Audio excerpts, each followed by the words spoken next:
Good morning, students. How are you, dear students?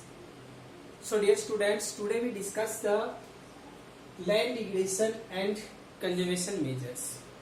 कि किस तरह से हम लैंड डिग्रेडेशन होता है उसको हम रोक सकते हैं. तो लैंड डिग्रेडेशन के लिए हमने कई सारे टॉपिक्स रीड किए हैं कि लैंड डिग्रेडेशन किसकी वजह से होता है, किस कारण से होता है.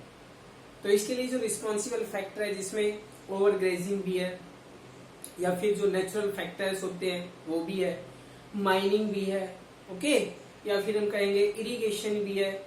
ये वो सब फैक्टर्स होते हैं, माइनिंग भी है, ये सब फैक्टर्स होते हैं जिससे लैंड डिग्रेडेशन होता है. अलग अलग स्टेट्स में अलग अलग रीजन्स है. जैसे अगर हम हरियाणा पंजाब की बात करें तो हरियाणा पंजाब के लिए लैंड डिग्रेडेशन का जो मेन रीजन है वो ओवर इरिगेशन है. मध्य प्रदेश की बात करें तो वहां पर माइनिंग है. छत्तीसगढ़ की बात करें तो माइनिंग है. और अगर हम राजस्थान, गुजरात और महाराष्ट्र की बात करते हैं तो वहां पर ओवर ग्रेजिंग मेन फैक्टर होता है जिसकी वजह से क्या होती है, लैंड डिग्रेडेशन होती है. और लैंड डिग्रेडेशन के लिए सबसे बड़ा जो रिस्पॉन्सिबल फैक्टर है वो ह्यूमन बीइंग है. क्यों? क्योंकि ह्यूमन बीइंग्स अपने डिमांड्स को, अपनी लाइफ को सेटिस्फाई करने के लिए नेचर के साथ में खिलवाड़ करता है, यानी कि नेचर इसको एक्सप्लोर करता है जिस कारण से लैंड डिग्रेड होता है. और अगर नेचुरल फैक्टर्स की बात करते हैं तो नेचुरल फैक्टर्स में क्या आता है, वाटर है, विंड भी है, ओके. ये सब वो कारण है जिसकी वजह से लैंड डिग्रेड भी होता है. लेकिन लैंड डिग्रेड्स का नेचुरल फैक्टर्स ज्यादा माइंड नहीं करता जितना कि ह्यूमन फैक्टर करता है, क्योंकि ह्यूमन फैक्टर अपने फायदे के लिए अंधाधुंध रेकलेस वे में ओवर यानी कि फॉरेस्ट डिफॉरेस्टेशन को प्रमोट करता है, माइनिंग को प्रमोट करता है, जिससे कि लैंड हाई अमाउंट के अंदर डिग्रेड होना शुरू हो जाती है, ओके. और अगर हम इसके मेजर्स की बात करते हैं तो बेटा वो भी बताएंगे. पहले इसके लिए 2-3 पॉइंट लिखे हुए हैं, उसको रीड कर लेते हैं, उसके बाद में हम इसके मेजर्स के बारे में भी डिस्कस करेंगे, ओके. तो फर्स्ट पॉइंट है, at present there are about 130 million hectare of degraded land in India. अगर हम भारत की बात करें तो भारत में तकरीबन 1,30,000 लैंड जो है वो डिग्रेड कैटेगरी में आती है. कहने का मतलब है हम उसको यूजफुल नहीं बना पा रहे हैं, और यूजफुल नहीं बनाने के कई सारे कारण हैं, okay. Second point, some human activities such as deforestation. कुछ ह्यूमन एक्टिविटीज है जिसकी वजह से लैंड डिग्रेड होता है, जिसमें डिफॉरेस्टेशन है. सबसे पहले डिफॉरेस्टेशन का नाम है. डिफॉरेस्टेशन क्या होता है, फॉरेस्ट की कटिंग करना रेकलेस वे में.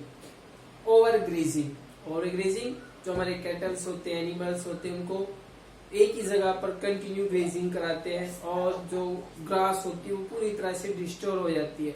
उसके जो इंटरनल पार्टिकल्स होते हैं वो भी खत्म हो जाते हैं, जिस कारण से लैंड डिग्रेड होना शुरू हो जाती है. इसके बाद है माइनिंग क्या होता है, जो माउंटेन्स हैं, पहाड़ जो होते हैं, उसमें हम यानी कि कुछ मिनरल्स जो होते हैं उनको निकालते हैं, जिसकी वजह से जो उनका बेस है वो खत्म होना शुरू हो जाता है. कहने का मतलब है माइनिंग की वजह से भी लैंड डिग्रेड होती है.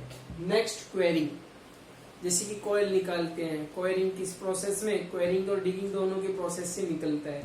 तो ये वो सब फैक्टर्स है जिसकी वजह से हम कह सकते हैं लैंड डिग्रेड होती है. Next, to have contribute significantly land degradation. ये सब वो कारण है जिसकी वजह से क्या होती है, लैंड डिग्रेडेशन होती है. वो मैंने आपको स्टार्टिंग में ही बताया था. थर्ड पॉइंट है, इन स्टेट्स लाइक. अगर हम कुछ स्टेट्स की बात करते हैं जिसके कारण से लैंड डिग्रेड होती है तो उनमें सबसे पहले Chhattisgarh, Jharkhand, Madhya Pradesh and Orissa. Deforestation due to mining have caused several land degradation. इसके लिए डिफॉरेस्टेशन भी बता रखा है और साथ में माइनिंग भी है. ये दो फैक्टर्स हैं जिसकी वजह से इन स्टेट्स के अंदर लैंड डिग्रेडेशन होता है. क्लियर. नेक्स्ट पॉइंट है बेटा, इन स्टेट्स लाइक गुजरात. अगर हम गुजरात की बात करें, Rajasthan, Madhya Pradesh, Maharashtra, overgrazing is the one such reason for land degradation. In states के अंदर जो लैंड डिग्रेडेशन का कारण है वो क्या है, ओवर ग्रेजिंग है. क्योंकि इन स्टेट्स के अंदर कैटल्स बहुत ज्यादा रखते हैं, चाहे वो राजस्थान हो, गुजरात हो, महाराष्ट्र हो. इन स्टेट्स के अंदर ओवर ग्रेजिंग एक बहुत बड़ा फैक्टर है किसके लिए, लैंड डिग्रेडेशन के लिए. नेक्स्ट पॉइंट है बेटा, लास्ट भी है, in the states of Punjab, Haryana and western part of Uttar Pradesh. ये वो पार्ट है जिसमें over irrigation is responsible for land degradation. हम आवश्यकता से ज्यादा यहाँ पर सिंचाई करते हैं, जिसकी वजह से जो हमारी फर्टिलिटी है या फिर हम कहेंगे लैंड की जो क्वालिटी है वो रिड्यूस होना शुरू हो जाती है। ओके, और ओवर ग्रेजिंग करने की वजह से हम फर्टिलाइजर्स केमिकल्स का बहुत ज्यादा यूज करते हैं, जिससे कि लैंड डिग्रेड होती है। ओके, तो बेटा ये वो सब फैक्टर्स हैं जिसकी वजह से लैंड डिग्रेड होती है हमारे इंडिया के अंदर। अगर हम इसके प्रिवेंशन या फिर कंजर्वेशन मेजर्स की बात करें तो कंजर्वेशन मेजर्स के लिए भी कई सारे वे हैं जिससे कि हम लैंड डिग्रेड को रोक सकते हैं।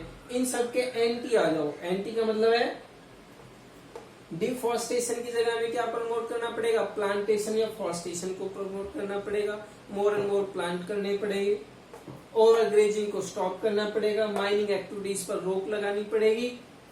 इसके अलावा जैसे इनमें जो दे रखा है माइनिंग और डिफॉरेस्टेशन को रोकना पड़ेगा, और जैसे यहाँ पर ओवर ग्रेजिंग है, ओवर ग्रेजिंग को हमें लिमिटेड वे में करके हर कुछ सीजन के बाद में एनिमल्स को शिफ्ट करना पड़ेगा।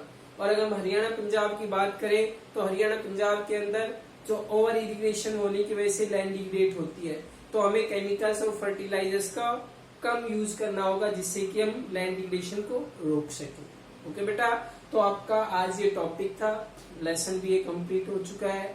ओके, एग्रीकल्चर और बचता है वो भी हम करा देंगे रिवीजन, यानी कि 2 दिन अभी बचे हुए हैं, उसमें रिवाइज हो जाएगा। क्लियर है? ओके बेटा, तो अपना प्रॉपरली इसको रिवाइज करते रहिए और साथ साथ में जो टॉपिक्स दिए गए हैं इसको भी रिवाइज करें। और बेटा अपने घर पे सेफ रहिए, क्योंकि अभी सिचुएशन वही वर्स बनी हुई है। अभी हम नहीं कह सकते हैं कि अभी सिचुएशन से हम पूरी तरह से फ्री हो सके, अभी ऐसी कोई संभावना नहीं है। तो अभी अपने घर पे स्टे करें। ओके, जरूरत हो तो आपको निकलने की जरूरत नहीं, आपके पेरेंट्स अवेलेबल है। ओके बेटा, गुड बाय।